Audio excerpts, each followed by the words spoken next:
Καλησπέρα σας. Today we have with us Professor Soli Özel, who is a professor of international relations in Kadir Has University in Istanbul, has taught in many universities abroad, such as Yale and Sciences Po. He's a senior fellow in Institute Montaigne. He's a member of the European Council of Foreign Relations, and he's also a member of the Greek-Turkish Forum since 1997. Professor Özel, thank you so much for being here with us today. Thank you for inviting me. Really happy to be here. We are going through turbulence. We're going through a period in international affairs, a difficult one, one would say. Yeah, I call it the gates of hell have opened, yes. Yes, the gates of, and we're going to discuss more about Turkey since you have all this experience. And my question is the basic one that is all around to start with. Turkey has been facilitating talks between Ukraine and Russia, has given arms to Ukraine. At the same time, a lot of Russian people have fled to Turkey, and Turkey avoids to put sanctions in place. Does it have it both ways? What this is about? Well, Turkey did not join the sanctions regime that was implemented after the annexation of Crimea either in 2014. But never really recognized the annexation of Crimea either. And even prior to that crisis, it has been improving its relation with the Ukraine. You can say that in a way, as Turkey's relations with Russia were going in a positive direction in Syria, and thereby Turkey was balancing the United States in Syria with close relations with Russia. In the Black Sea region, which is obviously very important for Turkey, and it is very important that Russia does not become the hegemonic power there, Turkey balanced Russia with improved relations with the Ukraine, which have gone fairly significantly in the direction of close cooperation and sold the Ukrainians drones that they have been extensively using in this war as well. And of course, again, as you said, Turkey has not joined the sanctions regime. And so far, there is really no immense pressure on Turkey to actually join the sanctions regime. Whether or not that's a tenable position, especially if the war drags on, is a big question. But that's, for the moment, Turkey is able to play in the gray zone and does not, and so long as it is committed to NATO policies and continues to help the Ukraine, and because of its control over the straits, controls the passage of warships, I think it is acceptable for its allies that it continues to have normal trade relations with the Russians. A delicate balance, one would say. A very delicate balance, yes. Do you think Turkey is winning or losing from what is going on, if someone can? Currently, it appears that Turkey is winning because suddenly everybody rediscovered that Turkey is an important country. During the crisis prior to the war, one of my observations was that nobody was calling the Turkish president, or there were no visitors really. Since the war began, of course, plenty of dignitaries, including Prime Minister Mitsotakis of Greece, have come to Turkey, spoke with the president, and therefore Turkey's profile, which was not necessarily very positive prior to the war, has improved, and its geopolitical importance has been recognized. And it also came at a time when Turkey itself was trying a charm offensive and trying to build bridges again with a lot of countries that it had no longer had good relations with, most notably the United Arab Emirates and Israel, whose president also came and visited Turkey very recently. But in the long run, again, it will be forced to make decisions, and what kind of decisions it makes may determine whether in the long run Turkey will still be a beneficiary of the crisis of this war. You know Turkey very well. Would you guess which way, according to the knowledge of the country, of the interests, of the background, of the political? My hunch is Turkey is not going to diverge from the NATO line. That's what I expect. And so long as the Russians would like to have a breathing space, they will not mind that Turkey is playing this particular game. Can we see Turkey 10 years from now? can we see Turkey 10 years from now? I cannot see any country 10 years from now, quite frankly. I mean, I don't know whether or not the United States will become the epitome of a democratic system, let's say 2 years from now.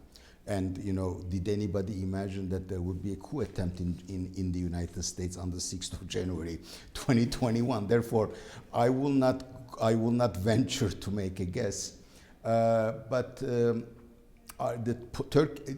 First of all, part of the reason is that I really cannot yet fathom all the ramifications of this war.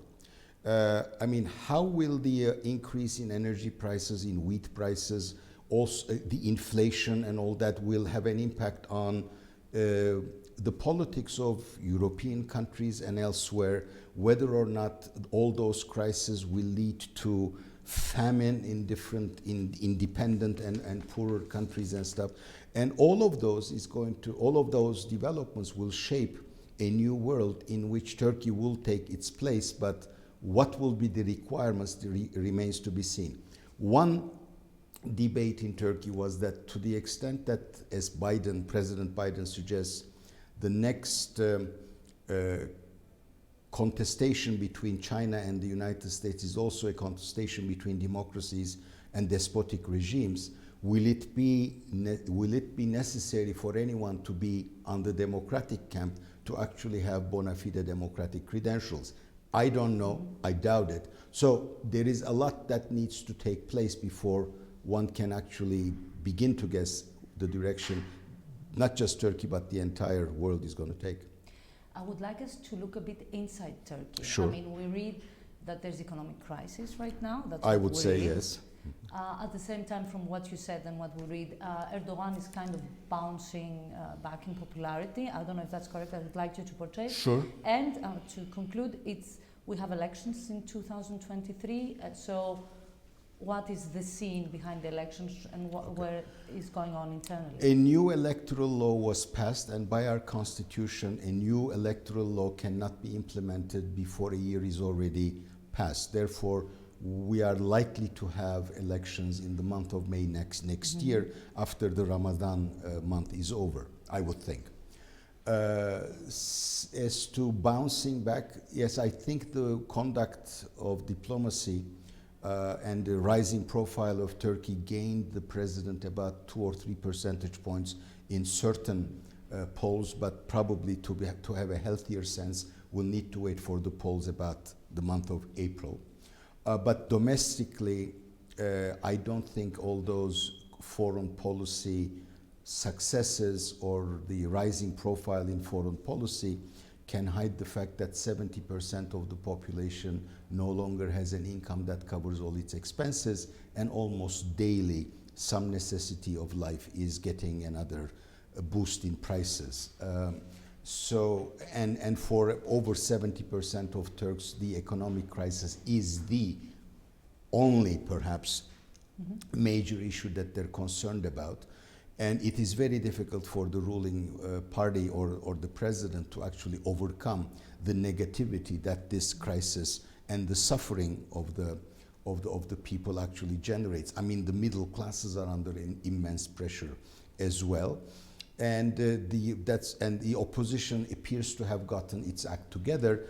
But one of the most intriguing things about the polls is that although Erdogan and his coalition partner, the MHP, as a bloc are losing ground, those people who defect from that coalition are not going to the opposition.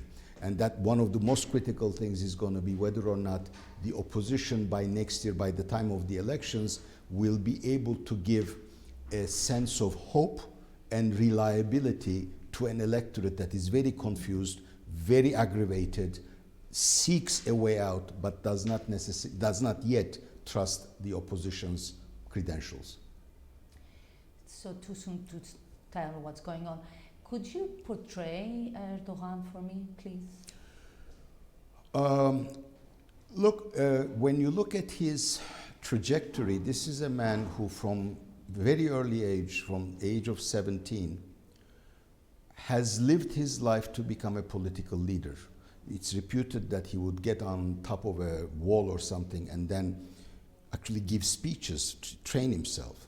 He was also the mastermind, along with a more senior member of the Welfare Party, that is the predecessor of AKP, to think of the brilliant idea of mobilizing women to canvass homes for electoral purposes.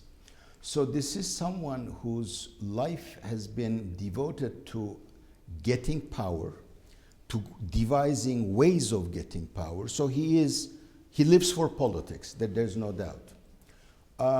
I will not get into the issue of whether or not there was a hidden agenda. We're now seeing it because Turkey is more authoritarian, the freedoms are curtailed and stuff. Because look at Orban, who used to be the poster child of democracy in Hungary back in 1989. But there is no doubt that increasingly power in Turkey has been monopolized. Our existing system has been disrupted. Our institutions have been severely damaged, and a very personalized rule is there. And Erdogan does not have any challengers to actually convince him that this is no way to go. So, and that's why, unless the opposition comes up with a much more appealing project platform, Erdogan is always capable of playing a game at the end, right before the elections, and make himself indispensable to the undecided among the electorate. So I would not count him out, although he is probably finding himself today in the most difficult circumstances that he's been in over the course of the last 20 years when the AKP has been in power, with him at the helm. So we will wait and see. Thank you so much for being here today with us. I hope I'm going to have the pleasure to have you again. Whenever you call me, I'd be happy to oblige, and then I'm sure that Turkey and Greece will have plenty of things that will make us discuss those as well. We always want to have good relations with neighbors as well. I assure you, so do probably a majority of Turks. I'm sure. Thank you so much. You're most welcome.